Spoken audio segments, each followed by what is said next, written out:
My name is Caroline Johansson. I'm 28 years old, and for 3 years my parents called every single employer I applied to and told them I had a criminal record.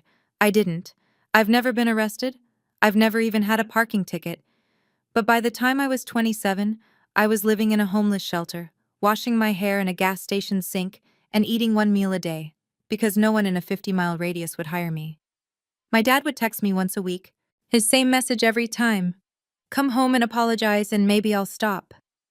Then one Tuesday morning, a woman knocked on the shelter door and said 7 words that changed everything. Your grandma hired me to find you. Before I tell you what was inside that briefcase, please take a moment to like and subscribe. But only if you genuinely connect with this story, and drop a comment telling me what time it is where you are right now. I always love seeing where you're all listening from.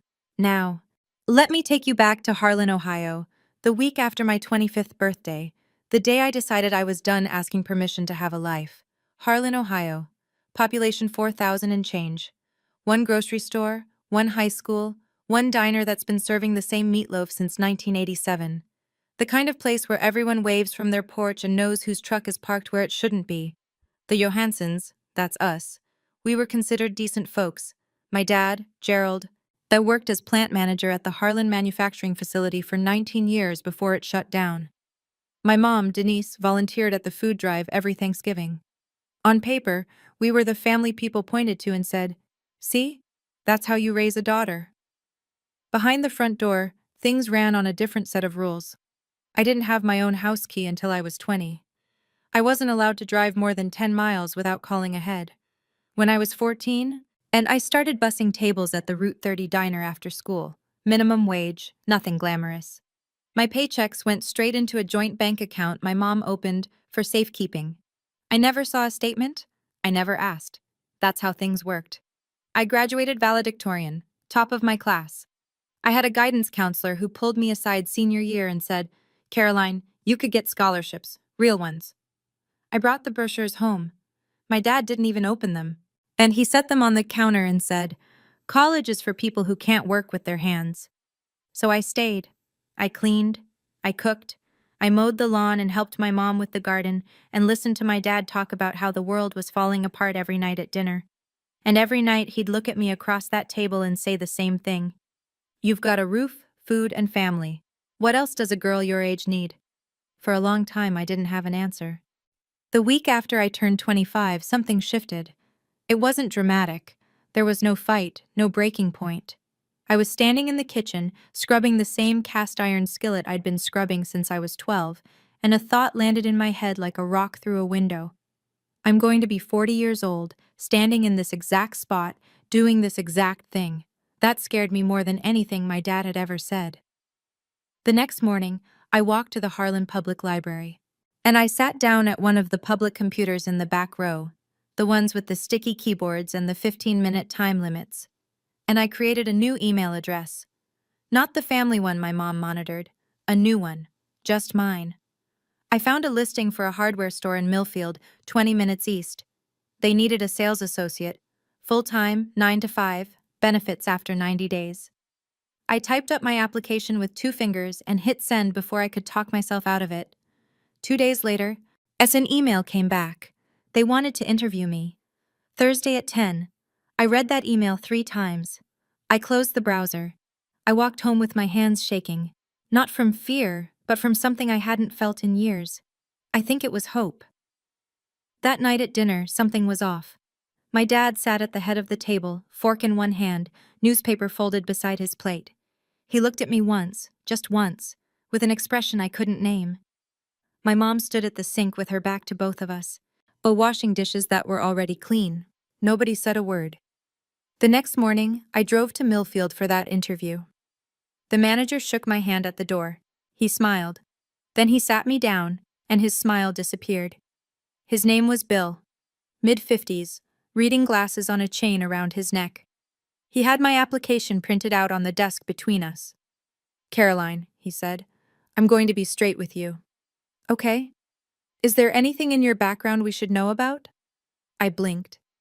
No sir, nothing." He took off his glasses, rubbed the bridge of his nose.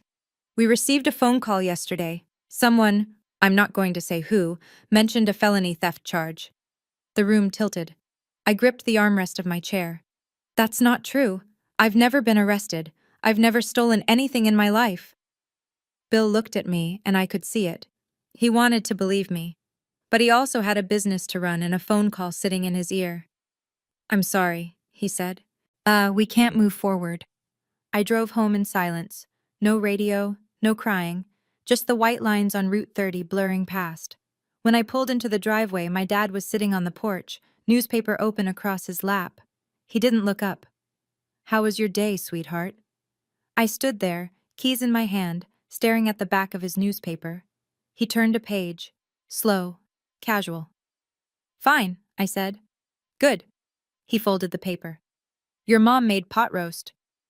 I sat through dinner. Pot roast, green beans, iced tea. My mom talked about the neighbor's new fence. My dad nodded along like it was the most interesting thing he'd ever heard, and somewhere between the pot roast and the iced tea, a thought started forming. Small, ugly, impossible. Did they know? I pushed it down. They were my parents. Parents don't do that. I wouldn't push it down for long. Over the next 6 weeks, I applied to 3 more places. A grocery store in Ridgeway, a warehouse on the county line, a diner in Cooperton that was hiring morning shift. All 3 called me in for interviews. All 3 canceled within 48 hours. The grocery store said they'd filled the position. The warehouse never called back. But the diner? The diner was different. The owner, a woman named Pat, was honest with me. She leaned across the counter and lowered her voice. Honey, someone called here about you. My chest tightened. What did they say? Said you had a criminal record. A theft and fraud. Was it a woman? Pat nodded. Said she was a concerned neighbor. Concerned neighbor. That night, I waited until my parents went to bed. I crept down the hallway to my mom's sewing room, the one room in the house that was hers alone. I opened the desk drawer, pushed aside the fabric scraps and pincushions, and there it was. A small blue notebook. I opened it. My mom's handwriting, careful, neat, the same cursive she used for birthday cards. Down the left column, names. Millfield Hardware, Ridgeway Fresh Mart, County Line Logistics, Cooperton Family Diner. Down the right column, red check marks. Every single place I'd applied, checked off, one by one. I stood in that dark room, holding the notebook, and the floor dropped out from under me. This wasn't paranoia. This wasn't coincidence. My mother had a list. She was tracking me. I put the notebook back, closed the drawer, walked to my room. I didn't sleep that night.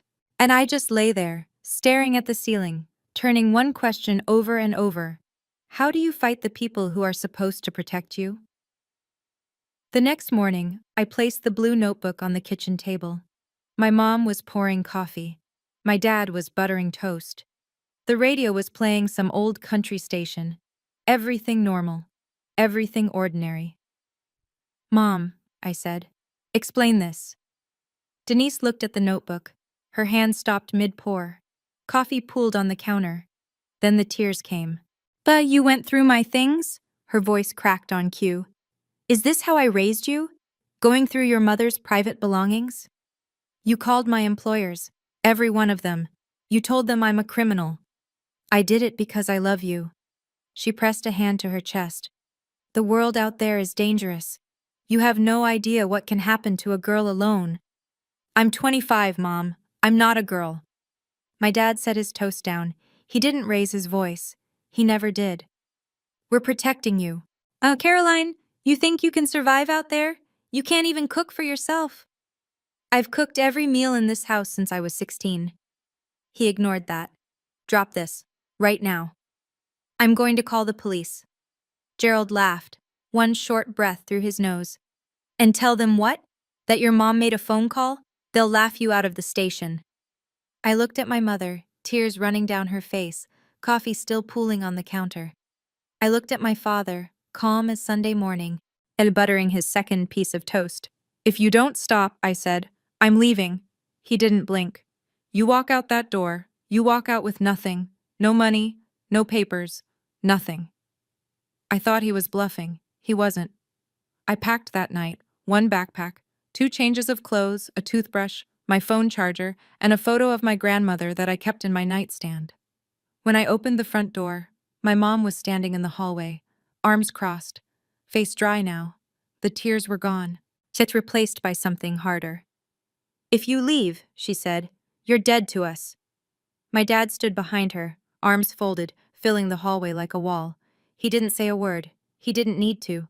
I stepped onto the porch, pulled out my phone, opened the banking app. Balance, $0, years of paychecks, tip money from the diner, birthday cash from Grandma Maggie, every dollar I'd ever earned, gone. My mom had been on the account since I was 16. She didn't need my permission to take it. "I need my birth certificate," I said, "and my social security card." "Those belong to this house," my dad said from behind the screen door, and then he closed it. I walked down the driveway at 9:47 p.m. on a Tuesday in October. I had a backpack, a phone with 11% battery, and $12 cash in my back pocket. I didn't have an ID. I didn't have a plan. I didn't have anywhere to go. I walked to the gas station on Route 30, sat on the curb under the fluorescent lights. A semi-truck pulled in and out. The cashier inside looked at me once through the window, then looked away. At 11:16 p.m., my phone buzzed. A text from my dad. "Come home. Apologize. I'll think about it." I turned the phone off. Not because I was brave, because the battery was about to die anyway. I had $12 and nowhere to sleep. But for the first time in 25 years, nobody was telling me where to go.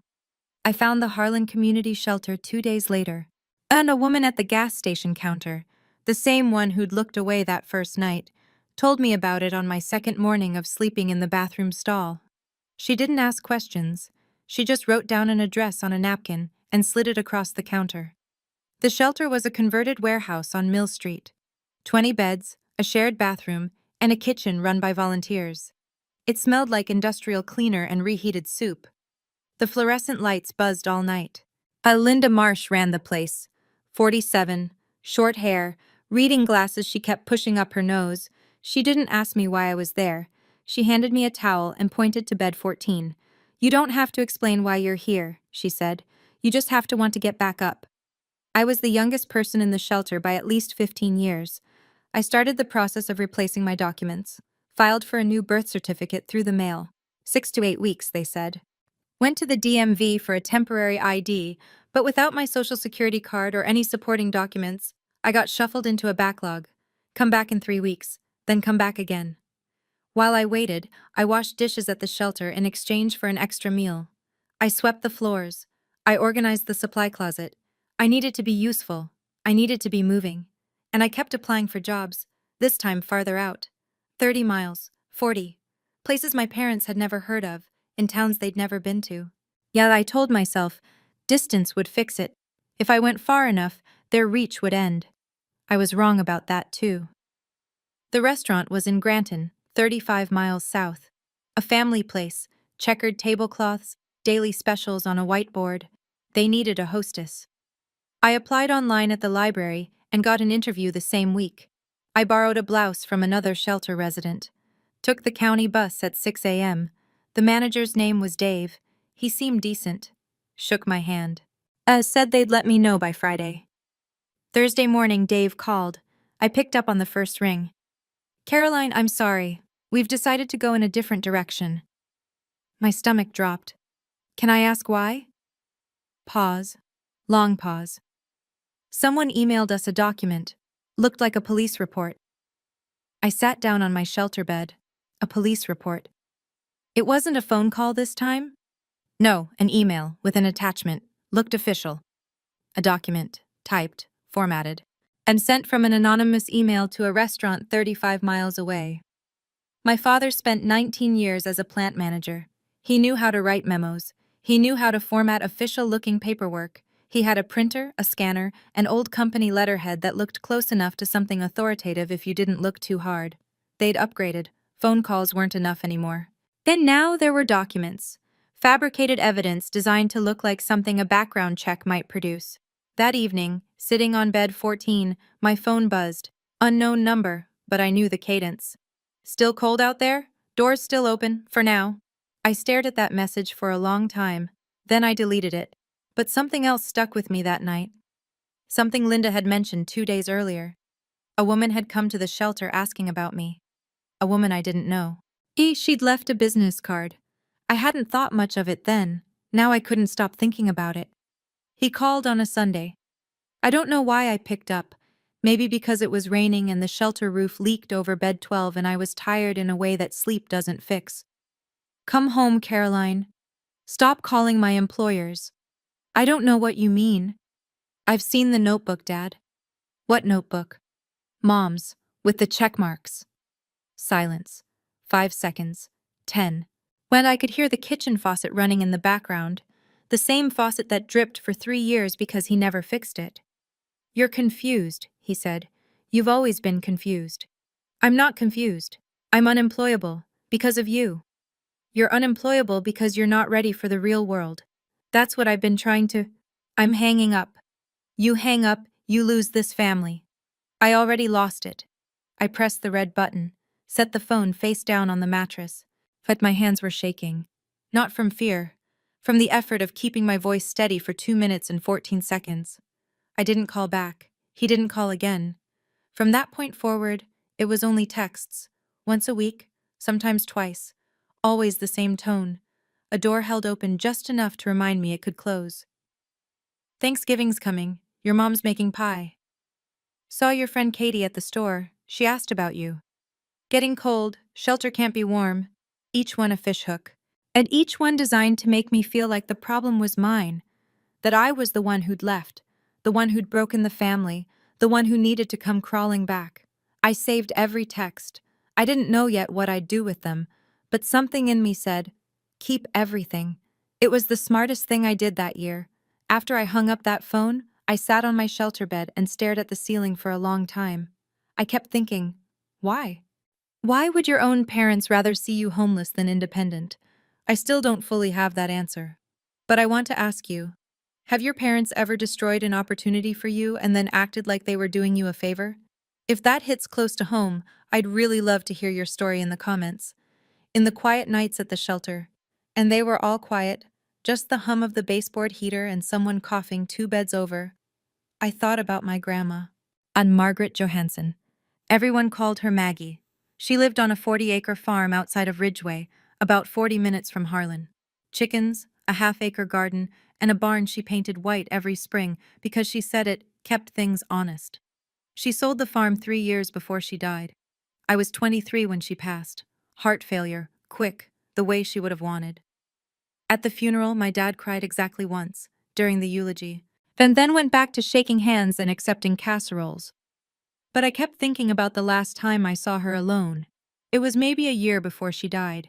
She'd invited me out to the farm. The new owners hadn't moved in yet, so she still had access. We sat on the porch with sweet tea, and she said something I didn't understand at the time. If things ever get real bad, someone will come find you. Don't be scared when they do. I remember laughing. Grandma, oh, what are you talking about? She didn't laugh. She just looked out at the field and said, I know my son, sweetheart. I've known him for 50 years. Then she changed the subject, asked me about the garden at home, whether the tomatoes came in. But there was one more thing. Something she said as I was walking to my car. I sold the farm, but I didn't spend the money. Remember that. I didn't remember it. Not until month 5 at the shelter, lying on bed 14, and staring at a water stain on the ceiling shaped like Ohio. Then I remembered every word. It was Linda who brought it up again. I was restocking the supply closet, toilet paper on the left, cleaning spray on the right, the kind of mindless work that keeps your hands busy when your head won't stop. And she leaned against the doorframe with that look she got when she was choosing her words. Caroline, remember that woman who came by last month? I stopped. The one asking about me? Yeah, Ruth something. I didn't give her your information. Shelter policy. But she left a card. Linda pulled it from her back pocket, slightly bent at the corner. She handed it to me. Ruth Callan, licensed private investigator, State of Ohio, license number P. I-20147-740-555-0182. I read it twice. Private investigator. My first thought, the obvious one, My dad hired someone to find me. This was his next move. Track me down, report my location, is maybe try to get me removed from the shelter on some fabricated claim. What did she look like? I asked. 50s, short gray hair, calm, polite. Linda paused. She didn't seem like trouble, Caroline. She seemed like someone looking for a person she cared about. I slipped the card into my pocket. I didn't call the number. I wasn't ready to walk into whatever trap my father had set next. I'd been outmaneuvered too many times already, but the card stayed in my pocket. And every time I did laundry, I moved it to the clean pair of jeans. I couldn't throw it away. Something about it nagged at me. The way she'd come to the shelter instead of calling. The way she'd left her name instead of hiding behind an anonymous tip. That wasn't how my parents operated. They hid. They lied. They sent things from the shadows. This woman knocked on the front door. Month 7, I was starting to get my footing. My replacement birth certificate had arrived, and the DM5 finally processed my temporary ID. I had a photo of my own face on a government-issued card for the first time in my adult life. Small victory. Enormous feeling. Then Linda called me into her office. She was sitting behind her desk with the door closed. That never happened. Linda's door was always propped open with a brick she'd painted blue. "Sit down," she said, not unkind, but serious. "I got a call today, a woman identifying herself as a social worker. She said you have a documented history of violence and that you pose a risk to other residents." The room went cold. "That was my mother." Linda nodded slowly. "I figured. I've worked here 11 years. Social workers don't cold call shelters to trash a resident. That's not how it works." "What did you tell her?" "I told her I couldn't discuss resident information." She hung up. Linda leaned forward. "I'm documenting this call in our records. But I have to be honest with you. If she contacts the county office, if she files a formal complaint through the system, I may not be able to protect your spot here. That's above me." I sat there. The fluorescent light buzzed overhead. The baseboard heater clicked. My parents had sabotaged my job applications. They'd fabricated police reports. They'd drained my bank account and kept my identity documents. And now they were trying to take away the last place I could sleep at night. Then something shifted in that moment. It wasn't anger. Anger is hot and sloppy, and it burns out. This was different. This was clear. Like a window someone had been smearing with grease for years, and I'd finally wiped it clean. I was done being scared. I was ready to be precise. Harlan holds a town council meeting the first Thursday of every month. Folding chairs in the community center, fluorescent lights, a microphone on a podium that squeals if you stand too close. 15 to 40 people show up, depending on whether there's a zoning dispute or a pothole complaint. Most of the time, it's the same dozen retirees and one guy who's been trying to get a stop sign on Elm Street for 3 years, Linda told me. Word travels fast in a town this size. "Your dad signed up to speak tonight," she said. I went. I sat in the last row, near the exit, in a borrowed jacket. I hadn't been in a public space in Harlan since I left. Gerald stood at the podium at 7:22 p.m. Said he was wearing his good shirt, the blue one Denise ironed for funerals and bank meetings. His voice cracked on the first sentence, and I knew it was rehearsed. "I'm here as a father," he said. "My daughter left home and fell into bad company. She's living in a shelter. I've tried to bring her home, but she refuses." He paused. Let the silence work. A woman in the second row put her hand over her mouth. "I'm asking this community to help me reach my little girl." In the front row, Miss Denise sat with her hands folded in her lap, tears streaming down her face. The woman beside her, Mrs. Patterson from the post office, reached over and squeezed her arm. People turned to look at me. I could feel it. 40 pairs of eyes, some pitying, some curious, some already convinced. The man at the podium was a heartbroken father. The girl in the back row was the problem. Nobody asked me if I wanted to speak. The meeting moved on. I didn't say a word. And I took out a notebook and wrote down everything my father had said, word for word. Then I left through the side door. After that meeting, Harlan made its decision about me. The grocery store where I'd asked about part-time stocking, the manager's wife had been at the meeting. Position filled.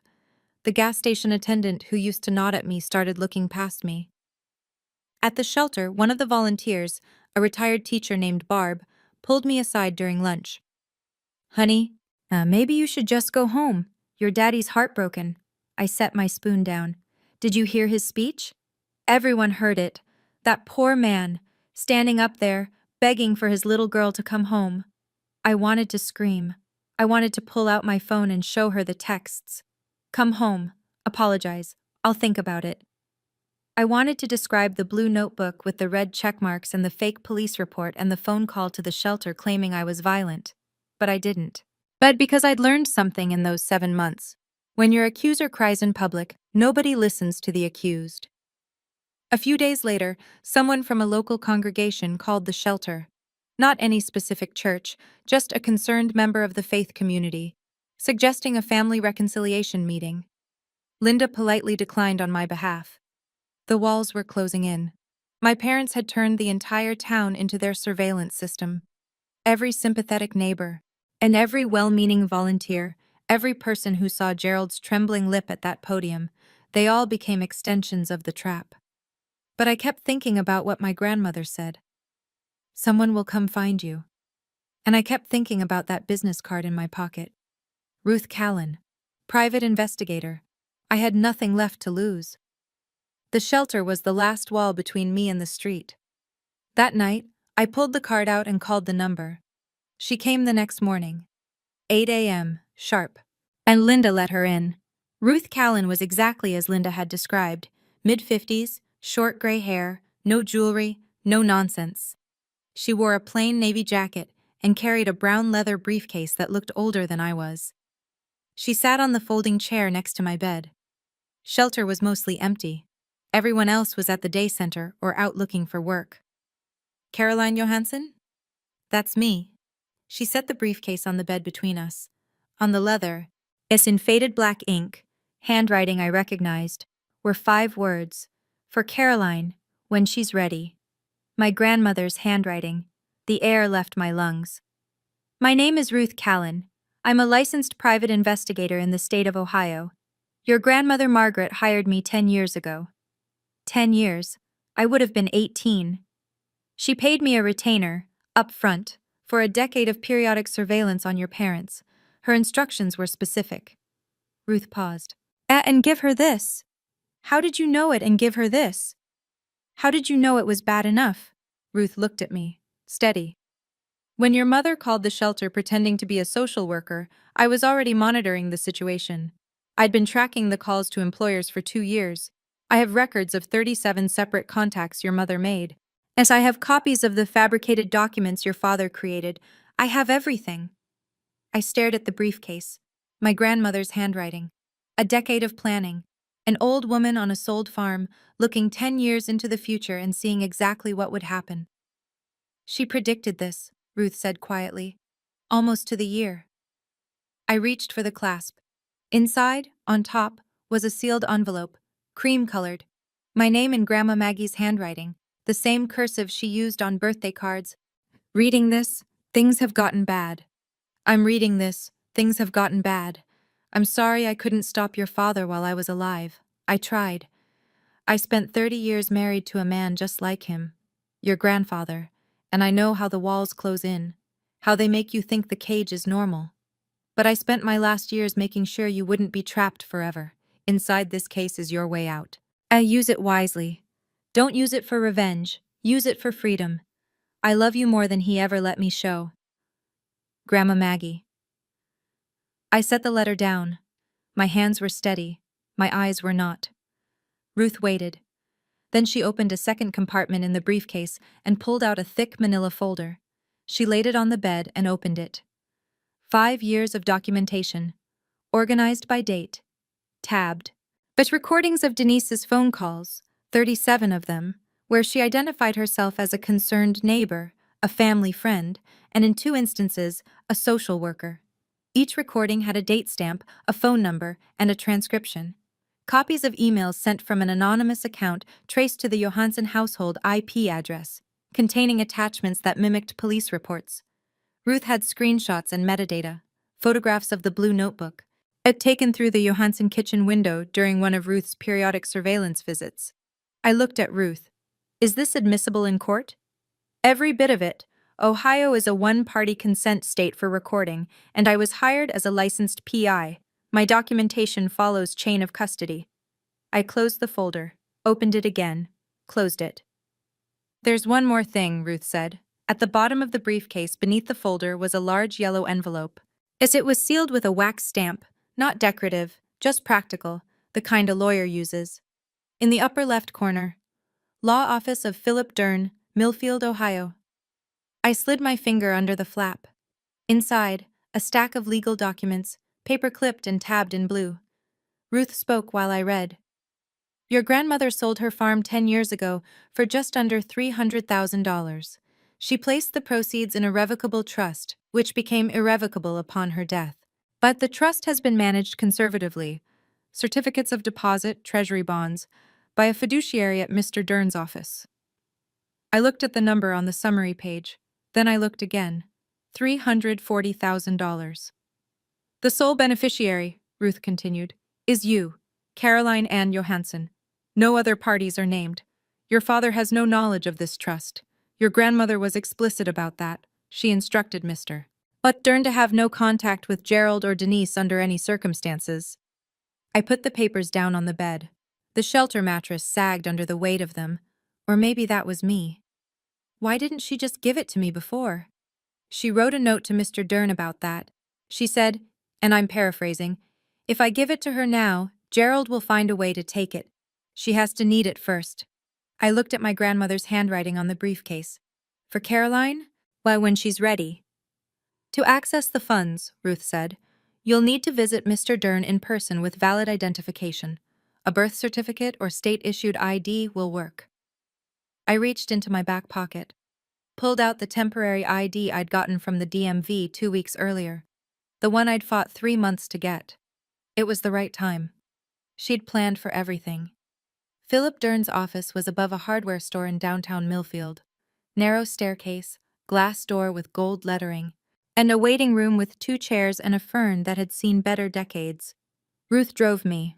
I wore the only clean outfit I had, jeans, a white blouse borrowed from Linda, and shoes I'd bought at a thrift store for $4. Dern was 64, thin, wire-rimmed glasses. He stood when I walked in and shook my hand with both of his. Your grandmother talked about you constantly, he said. Please, sit. He verified my ID, checked the birth certificate I'd received by mail. I'd cross-referenced my social security number through a secure system. Everything matched. Everything was in order. The trust is active, he said. You have full access to the funds as of today. He slid a document across the desk. I signed. My hand didn't shake. Then he said something I wasn't expecting. Your grandmother also left instructions for me. She wrote, Caroline might need a lawyer before she needs the money. He opened a desk drawer. She asked me to refer you to someone if needed, a litigator. He handed me a business card. Ellen Briggs, civil litigation, defamation, harassment, based in Millfield. I took the liberty of calling her this morning, Dern said. She can see you at 2. I looked at the card, then at Dern. Did my grandmother plan this too? She planned for the possibility. She hoped it wouldn't come to this.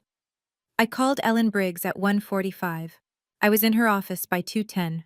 By 3:30, and she had reviewed Ruth's entire evidence file, every recording, every fabricated document, every check-marked entry in that blue notebook. Her exact words. This is defamation per se. Falsely stating someone has a criminal record is actionable in Ohio without proving damages. But we have damages. 3 years of them. She filed the lawsuit that week. Gerald Johansson was served on a Monday morning at 8:15 a.m. A process server walked up the driveway while Gerald was checking the mailbox. Mrs. Patterson from the post office was watering her azaleas 2 doors down. She watched the whole thing, the envelope, Gerald's face, the way he stood on the driveway reading the first page without moving for a full minute. Denise was served separately, 1 hour later, at the Harlan Fresh Mart. She was in the cereal aisle. 3 people she knew from her cooking group were in the store at the time. By noon, half of Harlan had heard. By dinner, the other half. Gerald called my phone 14 times that afternoon. I didn't answer. Ellen had advised me, all communication goes through counsel now. At 6:47 p.m., a text came through.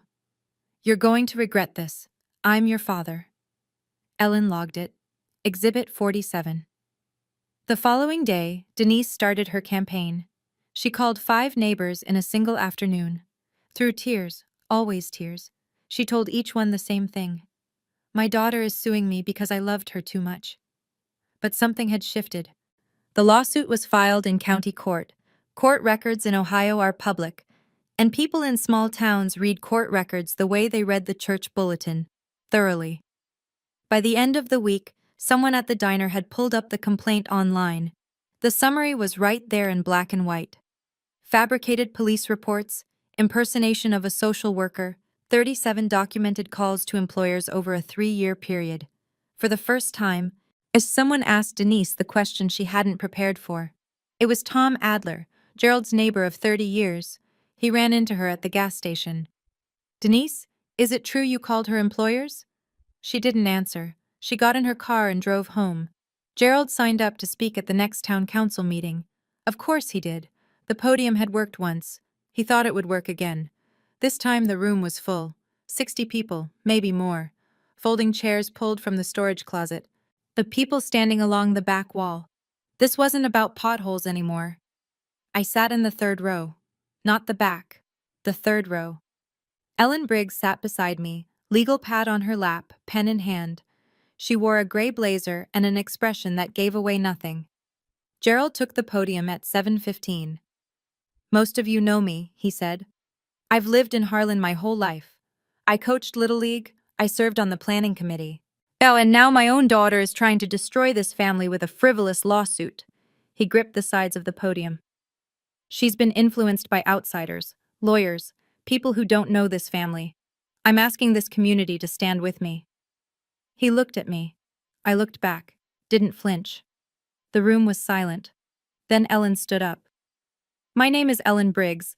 I'm an attorney licensed in the state of Ohio, and I represent Caroline Johansson. She spoke calmly. It has been filed in county court. Has been filed in county court. The complaint and its supporting evidence are part of the public record. I'd encourage anyone here who's curious to look them up rather than relying on one person's version of events. She sat down. No drama, no accusations, no raised voice. The room was quiet for 8 full seconds. I counted. Then the council chair cleared his throat and moved to the next agenda item. Gerald stood at the podium a moment longer. Then he sat down. He didn't look at me again. The court granted the civil protection order 11 days later. 500 feet. No direct contact. No contact through third parties.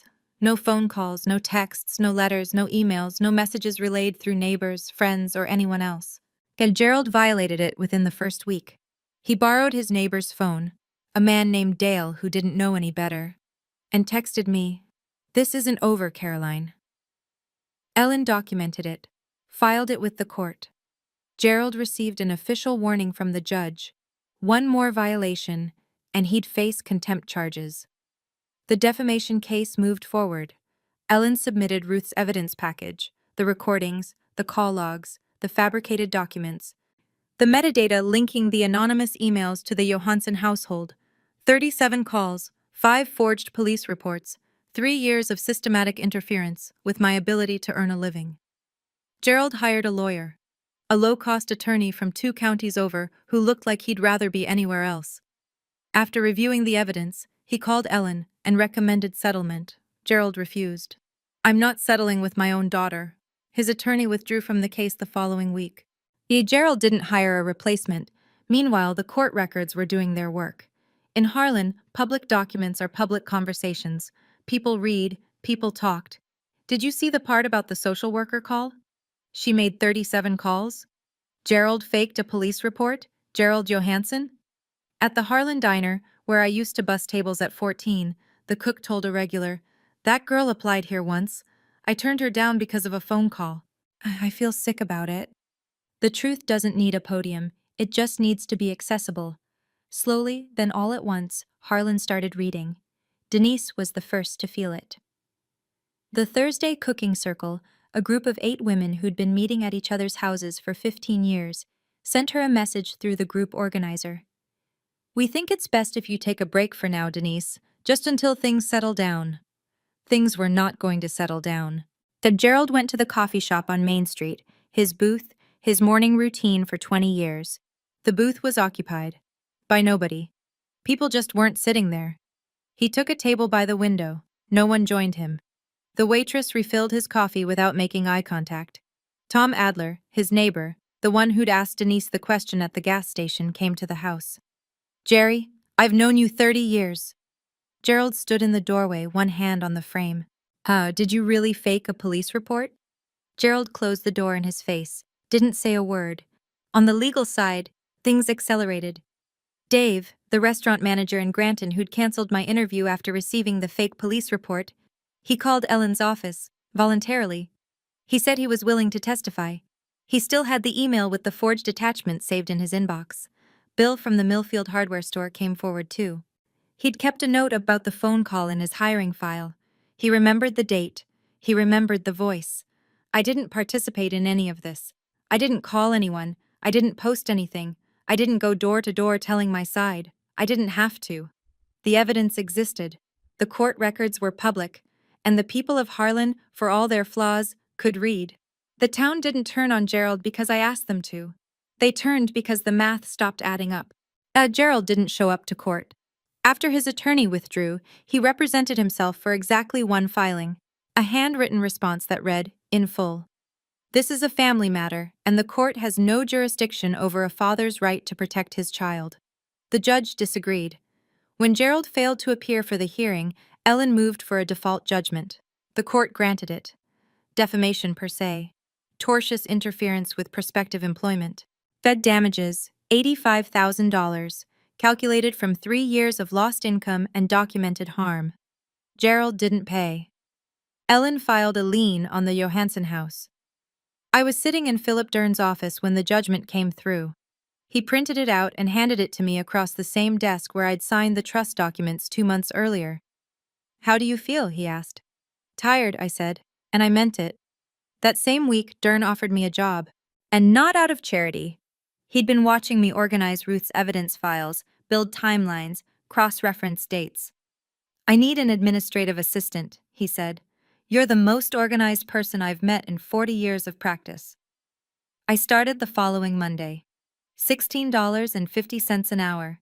Benefits after 60 days. A desk by the window with a fern that needed watering. With the trust funds, I rented a 1-bedroom apartment in Millfield. Ground floor, small kitchen. A door with a lock and a key that belonged to me. I bought a used Honda Civic with 140,000 miles. I opened a bank account with only my name on it. I bought groceries for the first time in my life without asking anyone's permission. The apartment was quiet. No one asked where I was going. No one checked my email. No one called my employer. The quiet was the loudest thing I'd ever heard. You know, when I was sitting in that courtroom and the judge read the ruling, I didn't feel joy. I felt tired. 3 years of my life, gone. 8 months in a shelter bed. All because my parents would rather destroy me than let me go. Let me ask you something specific. If your parents had faked a police report to stop you from getting a job, would you have sued them? Or would you have walked away? Tell me in the comments. I genuinely want to know. 3 months after the judgment, a letter arrived at the shelter. Linda forwarded it to me. Denise had sent it to my old address. Not my new one. A technical gray area in the protection order, but a violation of its spirit. I opened it at my kitchen table. My kitchen table. Dear Caroline, I'm your mother. I'll always be your mother. Dad says he's sorry. Come have Thanksgiving dinner. We can put this behind us. I read it twice, then a third time. Dad says he's sorry. Not Dad is sorry, says, like she was relaying a weather report. We can put this behind us. Not I was wrong. Not I shouldn't have called your employers 37 times. Not I forged documents to keep you unemployable. Just, we can put this behind us. Like it was a disagreement about the thermostat. I sat with that letter for an hour. I made coffee. I fed my cat, a tabby I'd adopted from the Millfield shelter and named Maggie. Because of course I did. Then I wrote back, through Ellen, as the protection order required. Mom, I wish you well. But love does not include sabotaging your child's ability to survive. You called my employers. You impersonated a social worker. You tried to get me removed from the only place I had to sleep. Please respect the court order. Do not contact me again. Caroline. I sealed the envelope, stamped it, drove to the post office in Millfield, not the one in Harlan, not the one where Mrs. Patterson would see me and report back. Then I went home. My home. I cooked dinner for one. Pasta, garlic bread, and a glass of water. Maggie sat on the counter and watched me eat. It was the best meal I'd ever had. I'm not telling you this story so you'll hate my parents. I'm telling you because somewhere right now, someone is lying in a bed they don't own, staring at a ceiling they can't paint, wondering if wanting a life of their own makes them a bad daughter, or a bad son, or ungrateful, or selfish. It doesn't. Wanting to work is not betrayal. Wanting independence is not disrespect. And walking away from people who are actively destroying your life is not cruelty, it's survival. My grandmother couldn't save herself. She spent 30 years married to a man who controlled everything, where she went, who she talked to, what she was allowed to want. By the time she got free, she was 70 years old and living in a rented apartment with nothing but a sold farm and a plan. But she saved me. She planned it 10 years in advance. She hired a private investigator that set up a trust and wrote a letter that she sealed in a briefcase and hoped I'd never need to open. That's what real love looks like. Not control dressed up as concern. Not sabotage disguised as protection. Love makes a plan for your freedom, even when it costs everything. I'm 28 now. I work as an administrative assistant in a law office in Millfield. I'm saving for community college. I have a one-bedroom apartment, a used Honda, and a cat named Maggie who sheds on everything I own. And I don't talk to my parents. I haven't closed the door forever. But the key is mine now. They don't get to decide when it opens. Grandma Maggie wrote in her letter, "Freedom isn't free, but you're worth every penny." She was right. Gerald sold the house. He didn't have a choice. The lien Ellen filed meant the judgment had to be satisfied before the property could transfer, and Gerald couldn't afford to pay $85,000 out of pocket. The house on Maple Street, the one I grew up in, the one with the porch where he read his newspaper and pretended not to know what his wife was doing, sold for $168,000. After the lien, the realtor fees, and the back taxes he'd been ignoring, he walked away with just enough to rent. He and Denise moved to a trailer park outside of Galleon, 20 minutes from Harlan. Close enough to still buy groceries at the Fresh Mart, but far enough that they stopped running into people who used to wave. Gerald never admitted he was wrong. Not once. And he told his new neighbors the same story he told the town council. My daughter was brainwashed by a lawyer. He'll probably tell that story until the day he dies. Some people would rather lose everything than admit they were the villain. But Denise did something I didn't expect. Ruth told me, months later, during one of our occasional phone calls. Denise had started seeing a therapist, on her own, without Gerald knowing. She told the therapist that during their third session, "I think I did something terrible. I don't know what to do with that. I'm not ready to forgive her. I may never be. But I can hold two things at once. The woman who called 37 employers and lied about her daughter, and the woman who finally sat in a chair and said the truth out loud. People are complicated, even the ones who hurt you worst. But complicated doesn't mean you owe them access to your life. Healing doesn't require reconciliation, and sometimes it just requires distance. That's my story. If you made it this far, thank you. Not everyone has a grandmother who plans a decade ahead, but everyone deserves to know that wanting independence is not betrayal. If this story reminded you of someone you know, please send it to them. Sometimes knowing you're not alone is enough. Hit like if this resonated. Subscribe if you want more stories like this. And if you want to hear what happened when Denise showed up at my workplace 6 months later, that story is linked in the description below. I'll see you there.